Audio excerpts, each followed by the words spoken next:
bajo el cuidado de Dios, para mí es un gran privilegio ser testigo de algo así. Me siento privilegiado al ser testigo de algo que Dios diseñó para nuestro bien. Es una auténtica maravilla ver algo así. Cuando se dieron los votos matrimoniales, Marcos le dijo a su futura esposa Daniel, le dijo: soy pecador y soy imperfecto. La verdad es que me sorprendió que Marcos comenzara así, pero me pareció extraordinario que lo hiciera, que empezara sus votos de esta manera, porque en una boda solemos... Todo es felicidad y sonrisas, ¿no? Todos estamos contentos, es una fiesta, obviamente tenemos que estar contentos porque es una fiesta, es un motivo de celebración, ¿no? Pero es crucial que pongamos los pies en el suelo y nos demos un baño de realidad. Porque es cierto, son dos pecadores que se unen para vivir una vida juntos. Y los que estábamos después en la mesa comiendo, comentábamos que decíamos, bueno, cuando dos pecadores se juntan, ¿qué pasa? Y dices, bueno, ¿qué crees que va a pasar? Nada bueno. Cuando dos pecadores se juntan, ¿qué va a pasar? Pues si no fuera por un elemento crucial y esencial que hace que todo tenga sentido, Jesucristo. Entonces las cosas tienen sentido. Y eso ocurre en todas las esferas de nuestra vida. Todo tiene sentido si en el centro está la figura de Jesucristo, la persona de Jesús, el Cristo, el Mesías. Y eso es un enorme privilegio tener a Jesús en el centro de nuestras vidas. De hecho, los cristianos tenemos un gran privilegio, porque somos los beneficiarios de una gran salvación, de una salvación que es increíble. Mires por donde lo mires, es una salvación increíble, y somos beneficiarios de eso. Una de las canciones que cantamos ayer en la boda, que conocemos todos, tanto cristianos como no cristianos, Sublime Gracia, Amazing Grace, de John Newton. Él también decía en una ocasión, aunque mi memoria se está desvaneciendo, recuerdo claramente dos cosas. Soy un gran pecador y Cristo es un gran Salvador. De eso sí me acuerdo. Lo cierto es que podemos vivir circunstancias muy injustas, crueles, que nos duelen, que nos hacen daño. Problemas en nuestra vida que al final, depende cómo sean estos problemas, dices, ¿y yo para qué sigo aquí? ¿Para qué sigo viviendo? ¿Qué sentido tiene? Podemos incluso perder la ilusión de seguir viviendo. El apóstol Pedro escribe en su primera carta a cristianos que vivían en las provincias romanas en la parte norte del Asia Menor. Estos cristianos vivían en una época de sufrimiento y de pruebas muy grande. Y las habían sufrido y las seguían sufriendo. Estaban en una situación mala, en algunos casos desesperada. Así que Pedro les escribe y lo hace para poner en perspectiva lo que ellos están pasando. Y esto nos ayuda a nosotros también a ponerlo en perspectiva, ya que estamos incluidos en los destinatarios de lo que Pedro está escribiendo. Él nos lo va a decir también, en su escrito nos dice que somos destinatarios de esto. Y esto nos pone en una posición de ventaja con respecto a los que no creen en Dios. Y Pedro enfatiza en su carta el enorme privilegio que disfrutan aquellos que tienen a Dios en su corazón.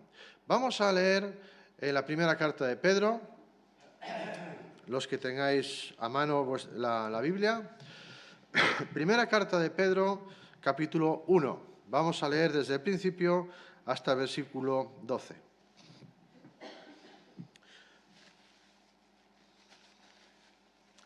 Pedro, en primer lugar, se presenta, dice: Pedro, apóstol de Jesucristo. Esta es su presentación. Pedro, apóstol de Jesucristo. Y ahora dice a quién va dirigido, en primer lugar, esta carta: a los expatriados de la dispersión en el Ponto, Galacia, Capadocia, Asia y Bitinia, elegidos según el previo conocimiento de Dios Padre por la obra santificadora del Espíritu, para obedecer a Jesucristo y ser rociados con su sangre. Que la gracia y la paz os sean multiplicadas. Después del saludo inicial, pasa a explicar ciertas cosas. Vamos a leerlas. Versículo 3.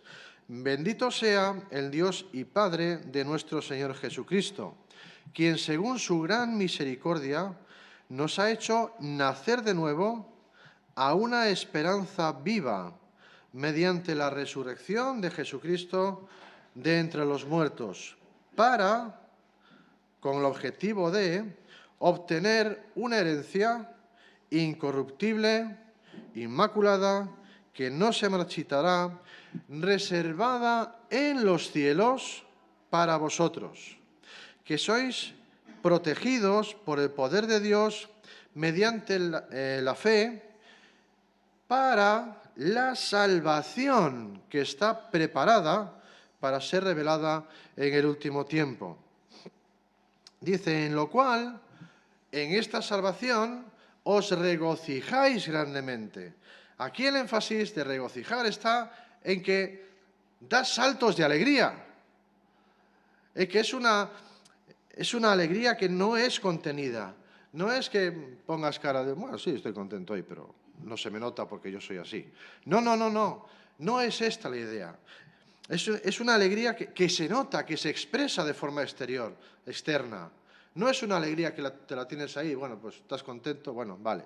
No es esto lo que está hablando Pedro. Es algo que no se puede disimular. Ayer los que estábamos en la boda veíamos a los novios felices, contentos, disfrutando todos los momentos, porque estaban contentos, claro. Había llegado el momento en el que Dios estaba bendiciendo esa unión. Por supuesto que estaban contentos. Y eso se manifiesta, se expresa de forma externa y no se contiene. No se contiene. Y esto es de lo que está hablando Pedro. No es una alegría contenida, es algo que tienes que expresar. Das saltos de alegría. Y además está diciendo que está en tiempo presente. Es para ahora. Es una alegría que la tienes ahora. No es cuando Jesús venga, cuando estemos en gloria con Él. No está hablando de esto. Está utilizando un tiempo presente. La alegría por haber recibido la salvación se manifiesta ahora, hoy se manifiesta, en el presente. La salvación se comienza a disfrutar ya, en este momento. Sigue diciendo Pedro, estamos en el versículo 6, aunque ahora, por un poco de tiempo, si es necesario, seáis afligidos con diversas pruebas, para que la prueba, y esto no es porque sí, sino que para que la prueba de vuestra fe, que es más preciosa que el oro, que perece, aunque probado por fuego, sea hallada que resulta en alabanza, en gloria, en honor, en la revelación de Jesucristo. Jesucristo, por cierto, a quien no habéis visto, pero le amáis. A quien ahora no veis, pero creéis en Él. Y fijaos que vuelve a repetir, y os regocijáis grandemente, dais saltos de alegría, con gozo inefable y lleno de gloria, obteniendo como resultado de vuestra fe la salvación de vuestras almas. Por eso dais saltos de alegría. Y hablando de esta salvación, Pedro continúa hablando.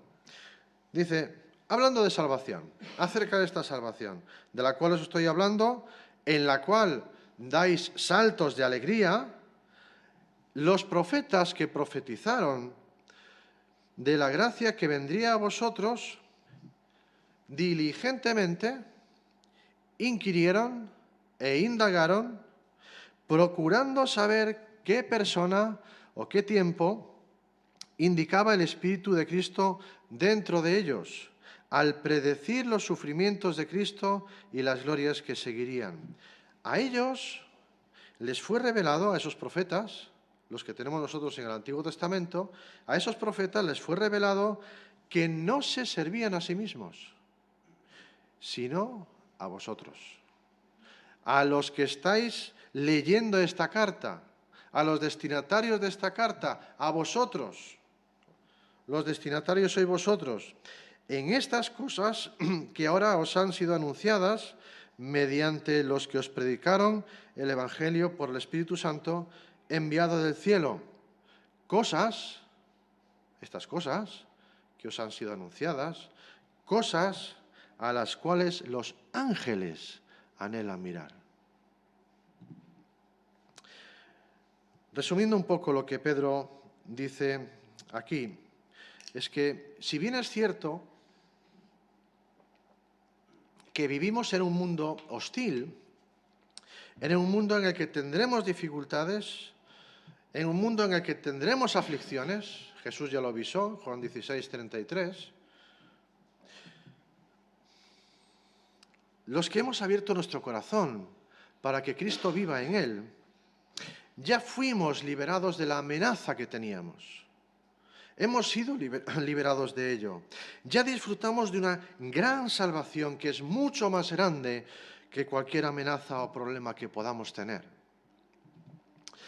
La cuenta que teníamos pendiente con Dios ya ha sido pagada, con un precio, a través de la sangre de Jesús. El mismo Pedro nos dice, ¿para qué hizo esto Jesús?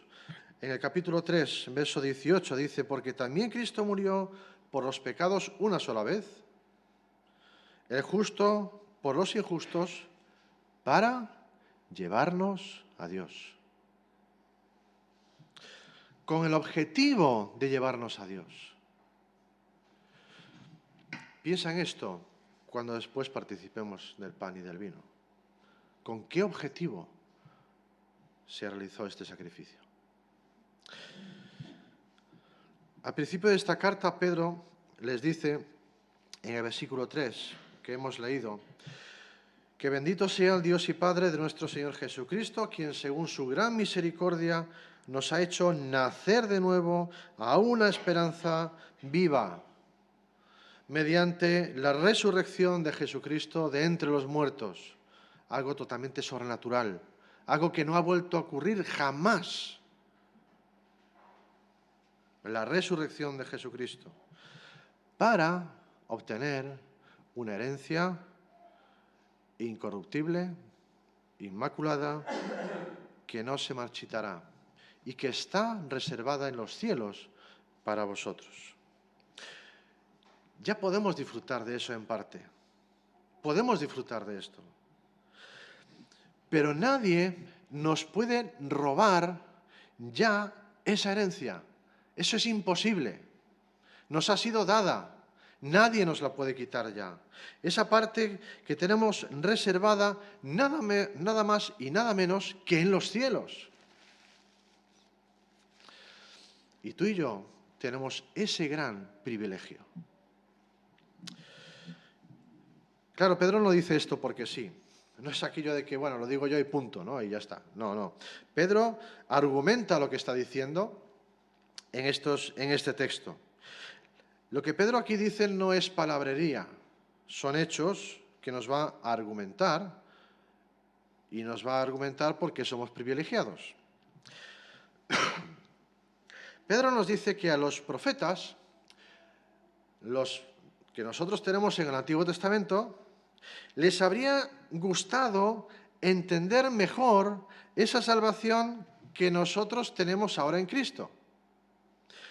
Ellos, los profetas, querían descubrir, querían entender, investigar, escudriñar a qué tiempo y a cuáles circunstancias se refería el Espíritu de Cristo que estaba en ellos, cuando testificó de antemano acerca de todo lo que iba a suceder con Jesús, con el Cristo, y de la gloria que vendría después de ese sufrimiento.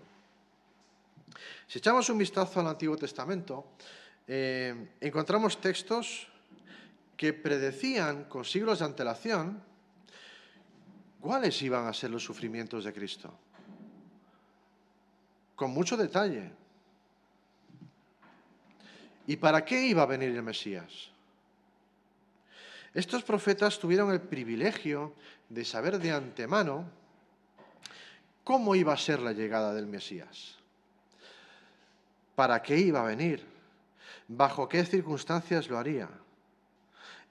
Si nos ponemos en la piel de estos profetas, tenemos que saber que para ellos tuvo que generarles muchas incógnitas el hecho de ser altavoces, portavoces de estas profecías, pero que no tenían claras algunas cosas. Hay cosas que no sabían.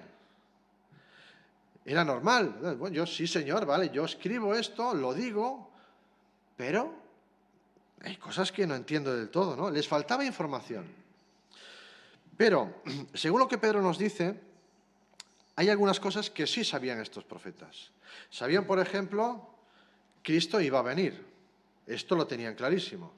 Cristo va a venir. Ellos sabían que el Mesías iba a venir. Lo tenían muy claro porque además tenían una promesa escrita desde el Génesis, capítulo 3, versículo 15, que Dios enviaría un Salvador. Esto lo sabían. Otra cosa que sabían era que Cristo, cuando viniera, iba a sufrir. Iba a sufrir. Tenemos el Salmo 22, en el que las primeras palabras de este Salmo 22 son las palabras que Jesús dijo en la cruz. Dios mío, ¿por qué me has desamparado? Tenemos Isaías 53, en el que se nos describe con enorme detalle lo que Jesús padecería y cómo sería ese padecimiento 700 años antes de que ocurriera. Y esto es algo increíble. Sabían también que después de que Cristo sufriera, también sería glorificado. Sabían que después de ese padecimiento sería glorificado como lo que era el Rey de Reyes, el Señor de Señores y el soberano absolutamente de todo. Primero la cruz, después la gloria. Y sabían también cuál iba a ser el orden de estos acontecimientos. Habría sufrimiento y habría gloria. También sabían otra cosa, que aquello que se les estaba revelando no era para ellos, en primer lugar. Eran para ti y para mí. Había cosas que no comprendían. Sobre todo dice Pedro que lo que tenía que ver con el momento exacto en el que esto iba a ocurrir, las circunstancias alrededor de lo que iba a suceder. Bueno, nos ocurre a nosotros también con la segunda venida, ¿no? También intentamos descubrir cosas, ¿no? Y muchos se aventuran a dar fechas. Algunas fechas ya han pasado, o sea que ya sabemos que los que han dicho esa fecha no tenían muy claras las cosas. Pero tenemos ciertos indicadores, ¿no? de cómo puede ser la segunda venida. Pero lo que sí tenemos es una advertencia no sobre cuándo será, sino que estemos preparados para cuando ocurra, porque va a ocurrir. Y esto la Biblia jamás lo pone en duda. Va a ocurrir. Igual que jamás puso en duda que Cristo iba a venir como un bebé, iba a sufrir, iba a morir en la cruz, esto jamás se puso en duda. La segunda venida tampoco se pone en duda. Es un hecho real. Así que estas personas, estos profetas, estudiaban sus propias profecías. Ellos las decían, las escribían, pero después reflexionaban sobre ellas. No se conformaban con decirlo y ya está. Bueno, pues el Señor ya, después que haga lo que quiera. No. Vamos a estudiar bien qué es lo que el Señor nos ha dicho. Hacían un trabajo de investigación muy concienzudo y con el mayor cuidado, con el mayor respeto hacia esa revelación que habían recibido. Porque sabían que eso venía de parte de Dios y no querían distorsionar absolutamente nada, pero lo querían entender.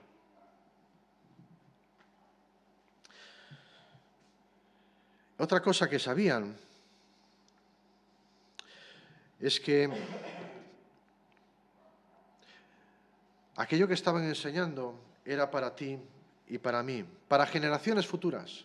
No era para las personas de su sociedad, en su momento, a sus contemporáneos. Había cosas que sí, pero hay otras cosas que no, que escapaban a su tiempo. Iban mucho más allá de su tiempo. Sabían que era algo mucho más grande que ellos. Y aún así ellos querían saber más. Tenían información incompleta. Les faltaban algunas piezas del rompecabezas, el cuadro no estaba completo, la imagen que podían tener de todo eso que podía ocurrir la tenían un poco difuminada. Pero es que el mensaje todavía tenía que cumplirse. Por lo tanto, no podían ver toda la escena. Los que estamos hoy aquí, los creyentes que estamos en esta época, tenemos un privilegio que ellos no disfrutaron. Tenemos mucha más información de la que ellos tuvieron, muchísima más. El último profeta del Antiguo Testamento, por cierto, ¿sabéis quién es el último profeta del Antiguo Testamento? Ageo, Malaquías, ¿qué más? Amós, Malaquías. ¿Os sorprendo? El último profeta del Antiguo Testamento lo vemos en el Nuevo Testamento. Juan el Bautista, sí señor. Juan el Bautista. Se quería engañar, A ver si estabais despiertos. El último profeta del Antiguo Testamento lo tenemos en el Nuevo Testamento. Juan el Bautista. Jesús dice de él, en Mateo 11:11, que no se ha levantado nadie más grande que Juan el Bautista. Nadie más grande. Pero también sigue diciendo otra cosa, Jesús. Sin embargo, el más pequeño en el reino de los cielos es más grande que él. Nosotros disfrutamos de un conocimiento y un entendimiento del plan de salvación que ninguno de esos profetas llegó a tener jamás. Tenemos una información tan completa. El Mesías ya vino, ya tuvo su ministerio en la tierra, ya murió en la cruz, ya resucitó, ya ascendió a los cielos, ya hubo revelación del Espíritu Santo a personas que hablan y profetizan sobre el futuro. ¿Cómo será la segunda venida de ese Mesías? Lo tenemos en el libro de Apocalipsis, sobre todo. Tenemos más información. Tenemos al alcance toda la revelación del Antiguo Testamento y toda la revelación del Nuevo Testamento, algo que ellos no tenían. Tenemos un enorme privilegio, enorme. A estos profetas les habría gustado, claro que sí, tener la comprensión de lo que nosotros tenemos ahora sobre el gran plan de salvación, sobre esa gran salvación que podemos disfrutar, ganada al precio de la sangre de Jesús. Y eso nos da ahora libre acceso al trono de la gracia. En el tiempo de los profetas, únicamente el sumo sacerdote una vez al año podía entrar en el lugar santísimo. Y tú y yo entramos en el lugar santísimo cada vez que nos ponamos delante de él y hablamos con él. Tenemos acceso directo a través de Jesús con Dios. Dice el autor a los Hebreos, en el capítulo 10, hermanos, puesto que tenemos confianza para entrar al lugar santísimo por la sangre de Jesús, por un camino nuevo y vivo que Él inauguró para nosotros por medio del velo, es decir, su carne, Y puesto que tenemos un gran sacerdote sobre la casa de Dios, ¿qué tenemos que hacer? Acerquémonos con un corazón sincero. ¿A dónde? Al lugar santísimo. ¿Alguna vez te has parado a pensar que no tienes que esperar un año para entrar al lugar santísimo? Y claro, si no eras el sumo sacerdote, tampoco ibas a entrar.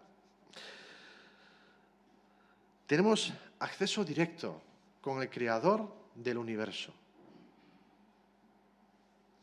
Poder hablarle con total confianza y saber que te está escuchando. Saber que está atento, que no está tan ocupado como para no prestarte atención. ¿Alguna vez has pensado en esto? ¿En el gran privilegio que esto supone? Pedro quiere que nos demos cuenta de esto y que nos asombremos por la grandeza de nuestra salvación. Es un asombro.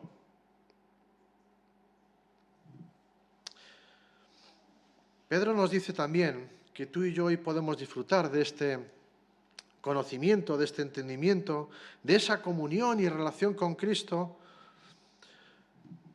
porque envió al Espíritu Santo que inspiró a los profetas para que podamos hoy creer en Cristo. El mismo Espíritu Santo que inspiró a los profetas fue el mismo Espíritu Santo que inspiró a los apóstoles y a los que escribieron el Nuevo Testamento. Y es el mismo Espíritu Santo, que actuó en nosotros para que el Evangelio pudiera entrar en nuestro corazón y transformar nuestras vidas. Es el mismo Espíritu Santo que ahora vive en ti y en mí. Dios envió al Espíritu Santo para que tu mente se abriera, para que tu corazón se pudiera abrir.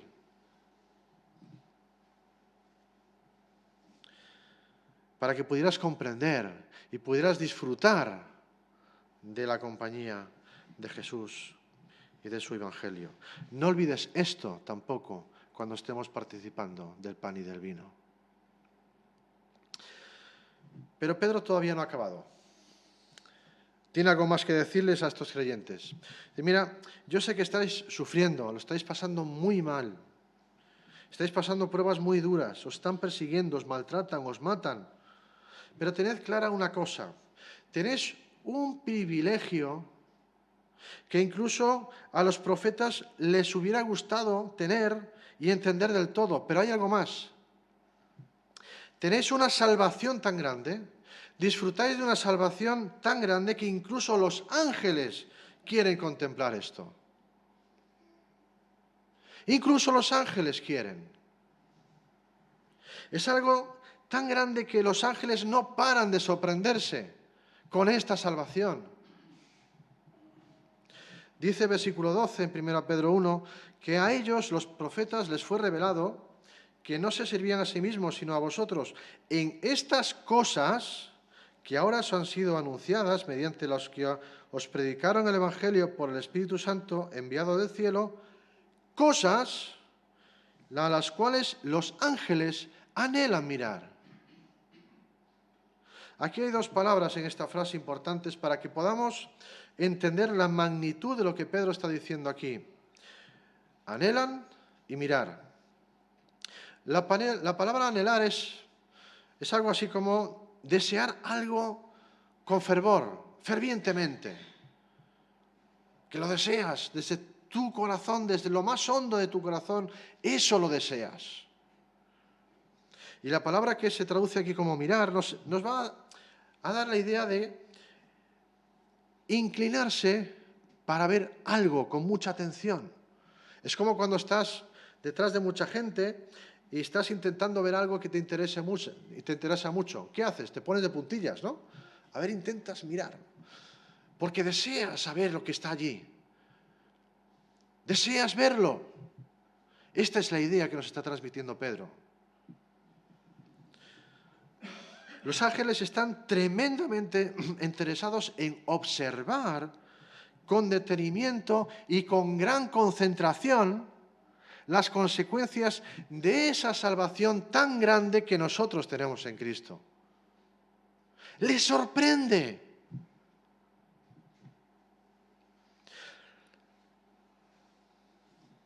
Los ángeles que están al lado de Cristo no necesitan la salvación. Cristo no murió por ellos, murió por el ser humano. Los ángeles estaban en el momento de la creación, estaban ahí viendo cómo se desarrollaba la historia.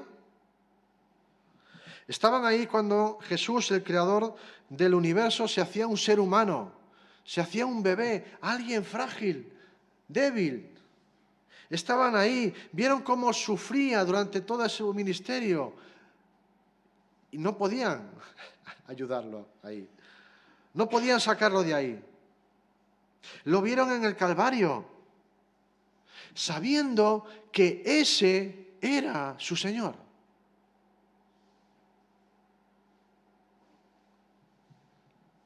Le vieron resucitar y ahora le ven sentado a la diestra del Padre, como el Señor de absolutamente todo. Y todo ese plan de redención que ellos estuvieron viendo, quieren ver cuáles son las consecuencias de todo esto.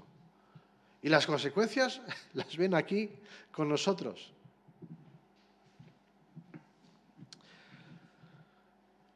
Ellos contemplan expectantes cómo el sacrificio del Hijo transforma el corazón del ser humano. Cómo lo cambia totalmente. Es una obra sobrenatural lo que ocurre dentro del ser humano. Por eso cuando alguien se arrepiente de sus pecados y acepta el sacrificio de Jesús en la cruz y le tienes como Señor y como Salvador, hacen una fiesta. Hacen una fiesta cuando hay alguien que se arrepiente. El Padre se alegra y eso es contagioso también para los que están allí.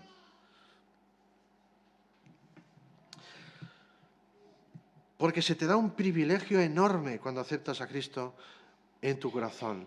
Un privilegio que los ángeles quieren ver, que desean ver, que están expectantes, están concentrados para ver esas consecuencias. Quieren entender, escudriñar, quieren verlo en toda su profundidad. A veces pienso que si tuviéramos acceso visual al mundo espiritual que nos rodea, no haríamos la gran mayoría de cosas que hacemos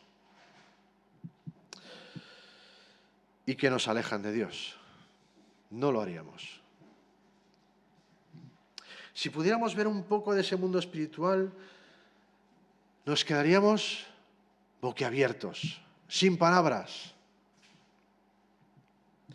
Y esos ángeles contemplan con auténtico asombro lo que tú y yo tenemos en Cristo. ¡Qué salvación tan grande tenemos!